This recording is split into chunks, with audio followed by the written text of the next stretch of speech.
Hey guys, this is Eric Cortina. Welcome back. So I'm finally getting around to doing the mini lathe video that a lot of you guys have asked about.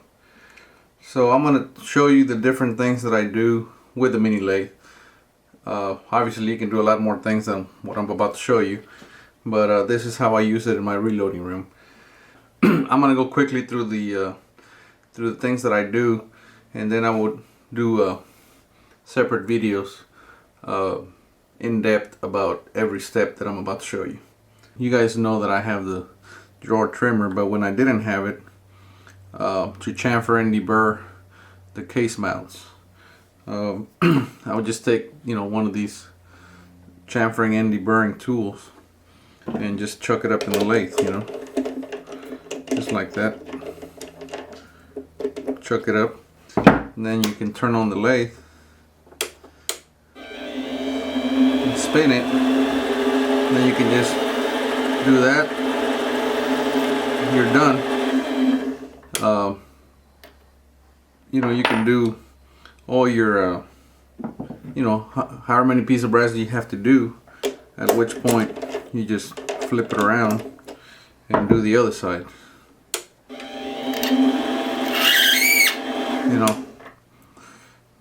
That's simple. So anyway, that's one thing that you can do with it, and it's going to save you a lot of time. And it's a variable speed, so you can go anywhere from 0 to 1100 RPM just by turning this knob right here. And then you have forward and reverse. I don't think you can see that, but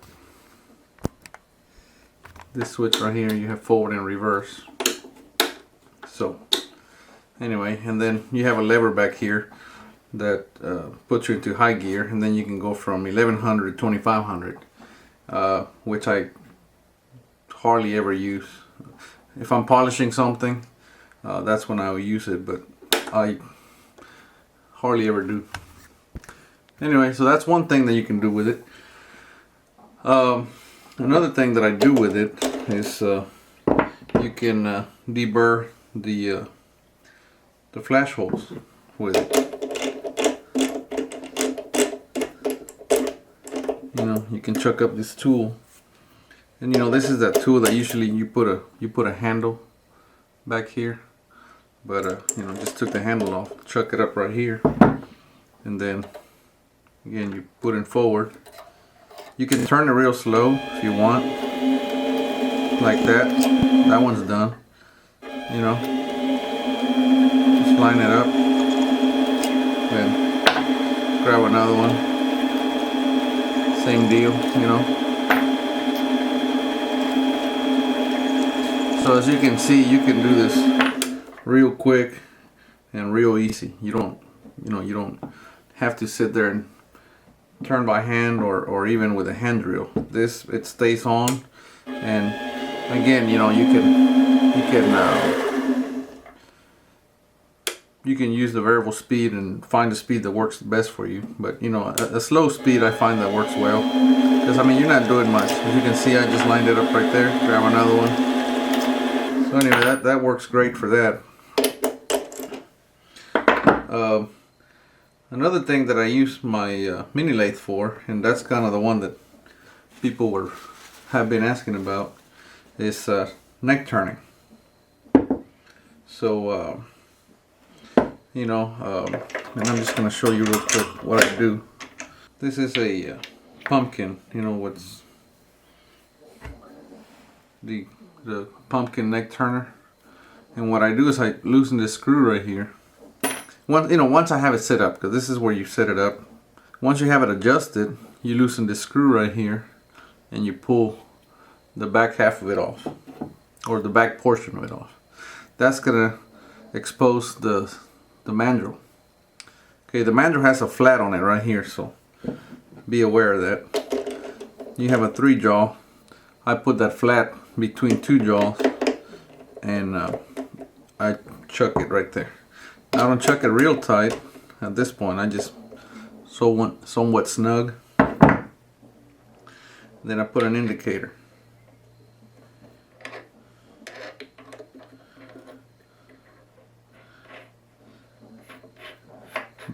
On the tailstock, and I feed it in,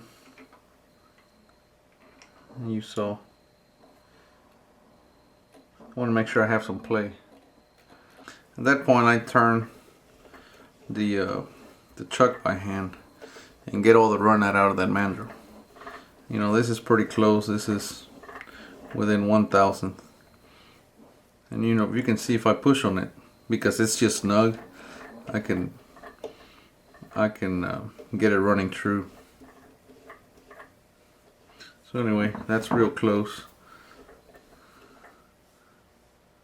I'm going to tighten it right there a little more.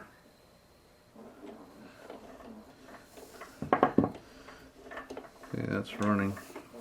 I just push down. Okay, get a little tighter. Okay, we're running within 1/1000 right now. There's about 1/1000 movement. So that mandrel's running pretty true right now. So, you know, I just retrieve the tailstock, get my indicator out of there,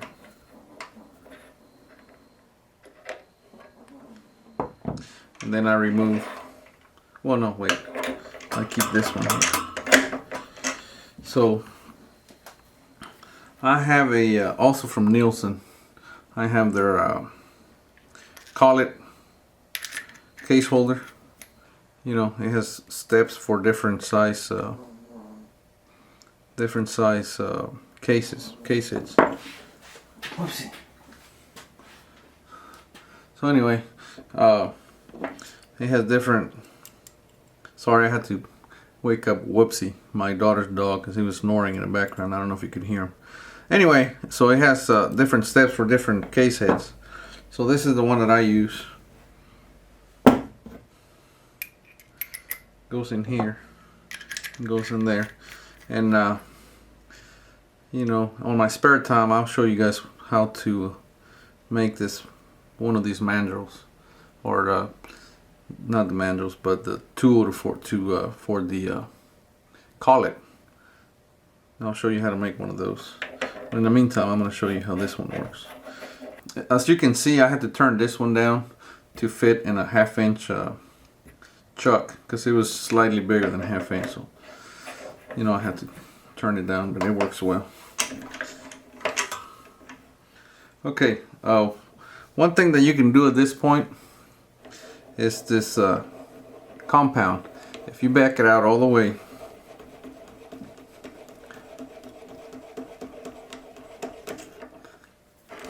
you can remove, there's a gib anyway, so watch out for the gib, because it's gonna fall out like it just did. But anyway, you can just remove the compound, set it aside, and then you'll have all kinds of room to work. The concern that most people have is with the accuracy of the mini lathe, you know, the bearings. And the argument against using a mini lathe is that when you do it by hand, your hand will float, allowing the case to follow the mandrel, which I agree with. However, you know, you just have to be a little bit smarter than the machine. So what I do is I loosen the tailstock. Okay, the tailstock has a stop that's not going to let it fall out. So I loosen the tailstock, and as you can see, it floats up and down and side to side. Okay, so I chuck up the case holder. At that point, I put a case holder. I put a case in the case holder. What I like to do is, again, I just leave it snug. You know, where it's held in there, but it's still, the case floats slightly. At that point, I like to feed it onto the mandrel, like so, and then I tighten it. Okay, at which point I would feed it in, you know, turn the machine on, feed it in, and you know, make my cut. In order to retrieve it, I like to put the cross slide, you know, again, give it some room to float. But I like to put my cross slide against the tailstock and then just lock it in place. And then when I go to retrieve it, if you can see, the tailstock will move in. And it'll try to get sucked up because it's not tight until it hits the cross slide, at which point it'll retrieve the case. And you can see how it floats. At which point I would remove the case, you know, put it in a bucket or wherever I keep it, grab another one, and do it all over again.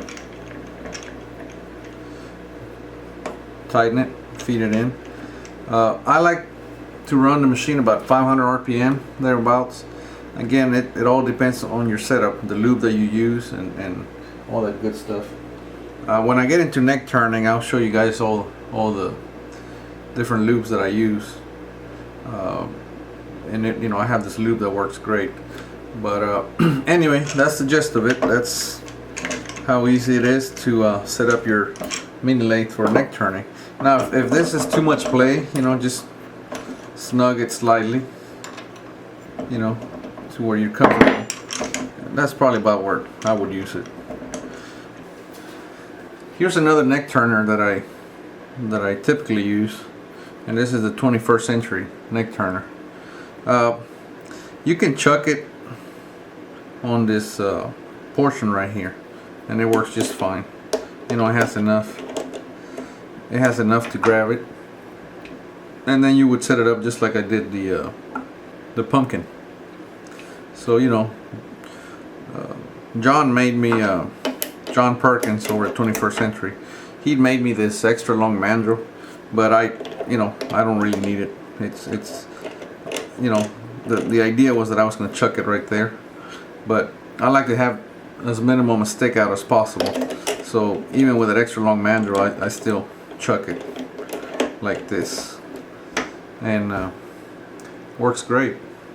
So this is another case holder that I made. This is the first one I ever made for my mini lathe, and it was you know, you take, again, this is a 21st century case holder, and this is the plunger type.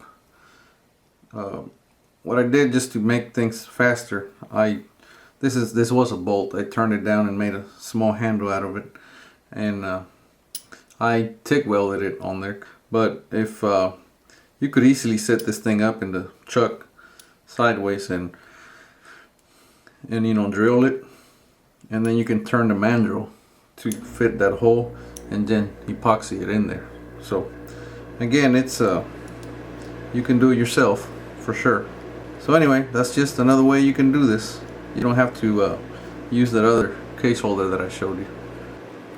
Another thing that I do with a mini lathe is you know, I make modified cases with it.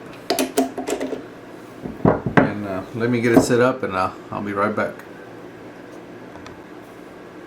Okay, so to drill and tap a piece of brass for a modified case for the Hornady tool, it's really easy with a mini lathe. What I do is I simply chuck up the case and the chuck pretty much flush, and I get it on there fairly snug. I put the drill in the chuck,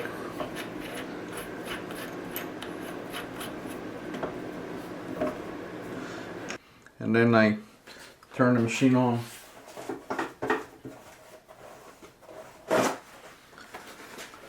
I like to do the napkin trick as well here. It just helps keep it clean. So anyway, turn it on about 400 RPM. Just make sure you peck.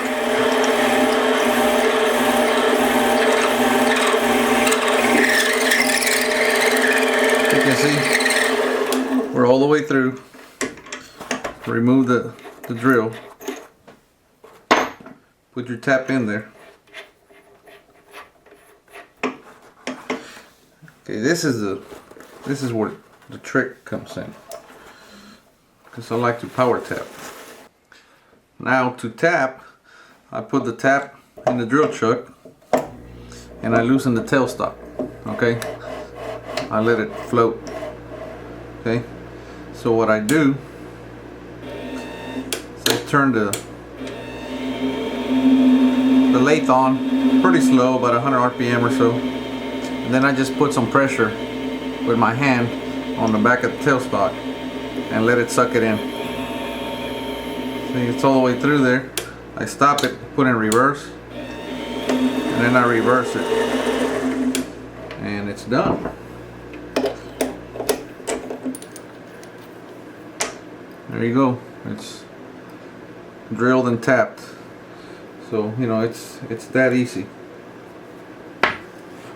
It's you know, again, the mini lathe comes in extremely handy for you know, in the reloading room. It's a great tool to have, and you know, I've even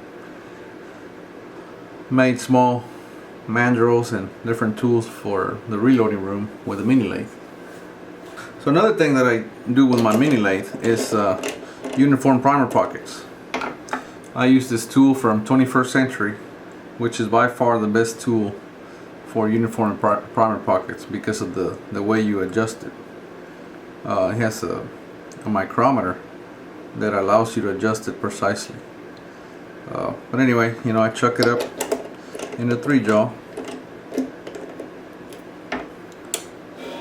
So I turn it on. You know, again, you don't have to go super fast. That's probably about 100, 120 RPM, and then just guide the case on there. That's all it takes. Let me do another one for you. You can see the primer pocket. These have not been uniform. So, you know, that's about 150, 200 RPM. Just guide it on there. Just push it against it. You know, it's done. It's uniformed. Now, if you already have your pockets uniformed and you just clean out the pockets, I mean, this works just as well. You know, put your pocket cleaner in there, or even you know, a lot of guys clean with a uniforming tool, because once it cuts, next time you do it, it just gets rid of the carbon. So you can do that. You know, do one, put it down, do another. You know, that quick. So works great for that as well. One other thing that you can use it for is a lot of guys like to brush the inside of the necks, you know, on the brass. So, you know, you can chuck up your brush like so. Let me get this chuck out of the way, and then, you know, you can brush your necks.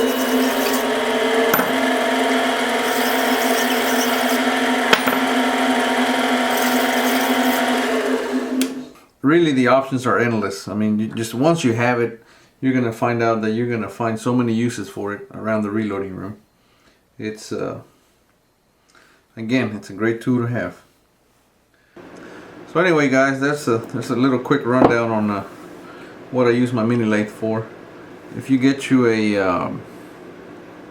20% discount, the coupon from Harbor Freight, you can get these for like $3.99. So that's what I paid for mine. As you can see, it works great.